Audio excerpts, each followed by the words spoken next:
ऋषियों ने जवाब दिया, कहा राम जी, गुरु जी ने कहा जनकपुर में एक धनुष रखा हुआ है, आपकी कृपा हो जाए उसके ऊपर, सीता जी वहां है, आपकी कृपा है।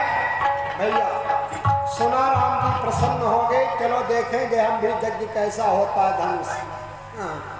संतों के साथ में चले हैं, कहाँ से? बक्सर से।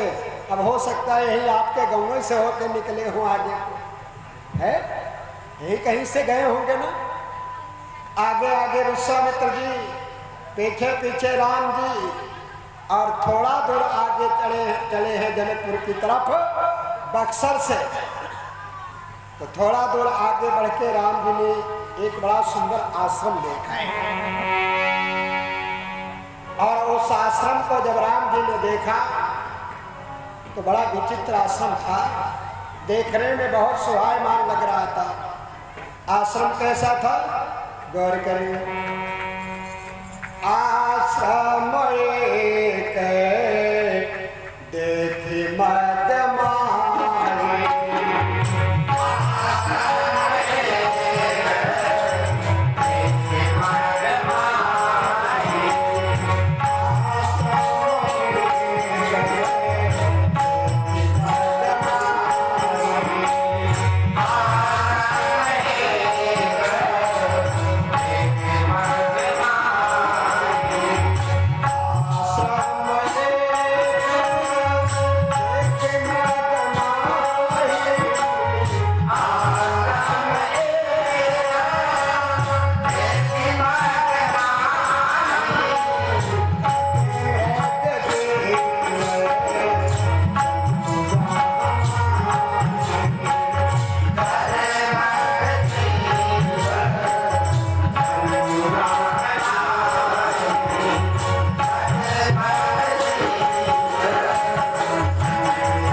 थोड़ा दूर आगे बढ़ करके राम जी ने देखा एक बड़ा सुंदर आश्रम हुआ, बड़ी अच्छी छाया है, बड़ी सुंदर उस आश्रम की व्यवस्था है।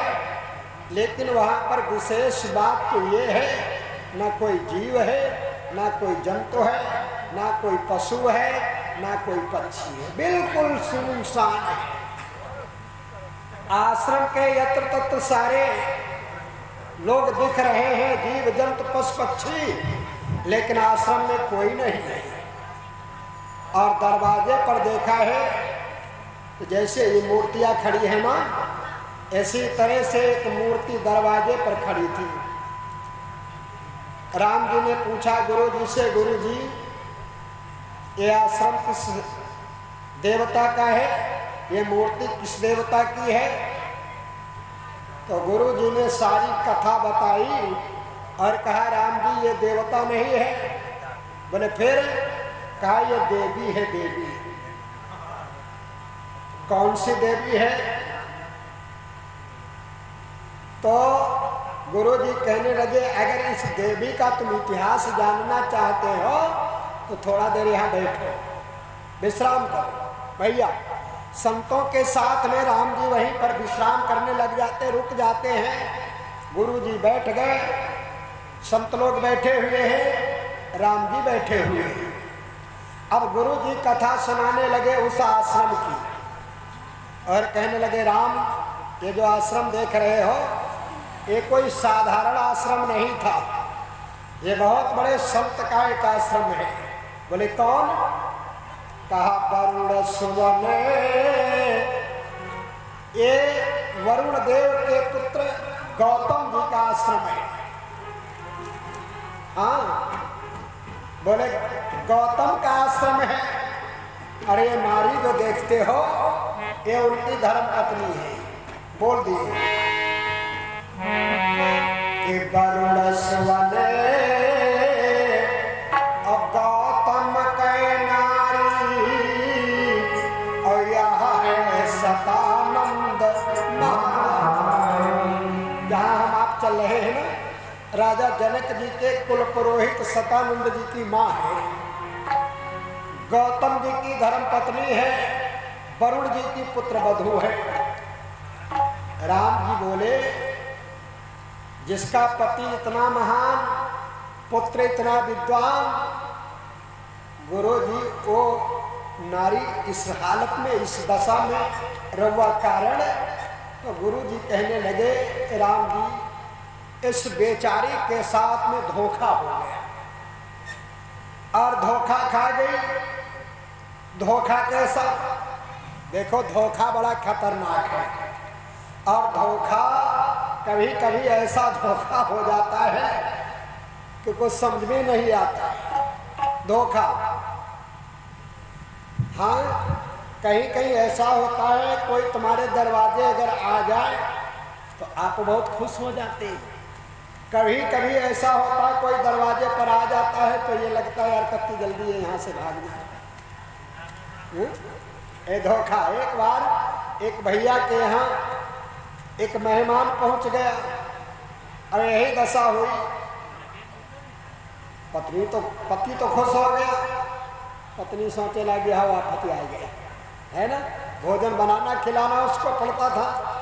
तो देखिए ये हमारे यहाँ सूत्र विद्वानों ने दिया है, अचानक द्वार पर आए उसे मेहमान कहते हैं।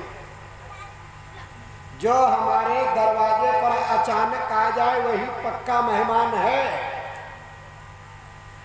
और बता करके आए वो मेहमान नहीं है।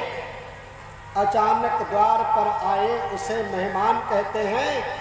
जो सोचे दूर की बातें उसे मतिमान कहते हैं। कोई काम करने से पहले हमको सोच लेना है कि इस काम का परिणाम क्या होगा। जो सोचे दूर की बातें उसे मतिमान कहते हैं।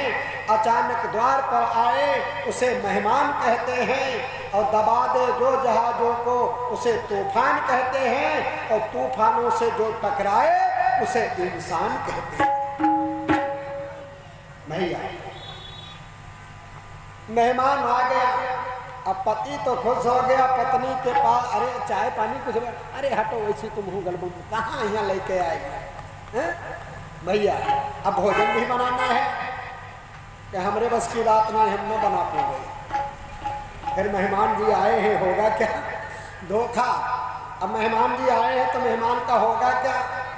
अब दोनों घर में सलाह मिला, भाई कैसे जाएंगे, आए हैं तो कुछ चाय नाश्ता देना पड़ेगा।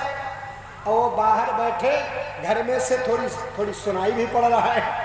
तो कहना ऐसा करो दोनों जन लड़ जाओ, और दोनों जो लड़ जाओगे तो चले जाएंगे। तो घर के अंदर वो दोनों जन करने लगे मारा तोरी, हाय दैया हाय मैया हाय दैया, है गदाबदी होने लगी घर में। जब गदाबदी घर में होने लगी तो मेहमान जी अपना झोला उठाए, जय सीताराम। अब घूम के देखा मेहमान जी तो जले जाए। अब मेहमान जी को जाते हुए देखा तो गदाबदी में कहीं धोखे से ज्यादा चोट लग गई। तो पति बोला अब काहे रो रही हो, तो झूठे मुठ मारे थे। तो पत्नी कहने लगी हम झूठे मुठ रोई रहन, और तले दरवाजे पर वो खड़े कहने हम झूठे मुठ गए रहन। तो मेरे भाई धोखा हो जाता है। विश्वामित्र ने कहा, हे राम, इस देवी से थोड़ा धोखा हो गया और उसी धोखा के परिणाम स्वरूप ये पत्थर की हो गई। कैसा धोखा गुरुजी? तो बताने लगे हैं। देखे, बोले एक समय की बात है, देवराज इंद्र ने इसको आकर के छला था। क्यों छला था? कारण एक बात हम आपको बता दूं, मैंने एक दिन बताया था, जो आदमी शराब पीता है उसके बुद्धि और विवेक दोनों नष्ट हो जाते हैं। भैया, एक दिन की कथा है, राजा इंद्र ने शराब को पिया, मदिरा को, और पी करके जब मदमस्त हुआ है